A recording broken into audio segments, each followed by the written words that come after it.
Mga kamag-anak, kahapon nga ay pinuntahan ko itong maisa ni Kuya Arnel kasi sabi nga ni Papa pipitasin daw ito ng 2:00 ng madaling araw. Siyempre mga kamag-anak, alanganin tayong mag-video ng ganong oras kung kaya naman pumunta na tayo agad dito para makuha na natin agad ng video at nang makita nyo at nang maipakita ko sa inyo yung itsura ng mais na pipitasin. Sa video nga mga kamag-anak ay makikita nyo na malaki talaga yung mais. So halos size siya nung dilaw pero puti yan na may halong purple. So lumalaki talaga siya ng ganyang kalaki, hindi katulad nung sweet pearl na hindi nyo mapapalaki ng ganyan, yung purong puti. Pero pagdating sa market mga kamag-anak, lalo na sa ganitong puting mais, ay sweet pearl talaga yung pinakamabili. Bali pang 63 days na nga ito ngayong araw mga kamag-anak at bilangan yung naging bilihan dito. Dito nga mga kamag-anak ay tumigil muna yung mga nagtitinor dahil nga nagpasopas yung may-ari. Lasa niyan mga kamag-anak, lalo na sa umaga, napakasarap higupin ng mainit na sabaw niyan. Yun nga lang, nagkakape na kasi ako dito kaya hindi na ako nakisopas. Bali dalawa nga pala yung may-ari ng pinatas natin ngayon mga kamag-anak. Ito nakasakay sa elf ay mais ni paring Icha. Ito yung pinitas kanina madaling araw. Tapos ito mga tinitinor, ito yung mais ni Kiyang Arnel.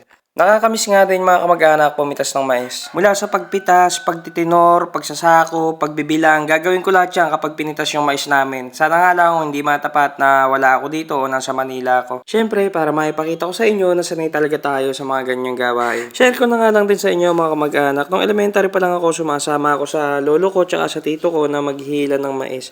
So ayan, yung ganyan, yung magkakariton. So pahinanti ako, tagahagis ako ng mais dyan sa may kariton. Tapos katagalan na naghihila na rin ako mag-isa. So nahihiram ko na sa lolo ko yung kalabaw at kariton niya. Nung mag-high school ako mga kamag-anak ay nasasama na ako mamitas ng mais. Kadalasan syempre dito sa amin sa Bulacan, tapos halos nalibot rin namin ng buong Nueva Ecija kapipitas ng mais dahil nga yung papa ko ay namamakyaw. Nakakapitas din kami dyan sa Pampanga at sa Pangasinan pero medyo madalang lang kasi nga medyo malayo na sa amin. Sa mga bago po nating followers at sa mga nag-share ng ating video, maraming salamat po sa inyo at sa mga bago pong manonood at makakita ng ating mga vlog, sana po ay supportahan nyo po ang aking munting channel sa pamamagitan ng pag-follow. Maraming salamat po sa inyong lahat mga kamag-anak. Hanggang dito na lang po. Paalam!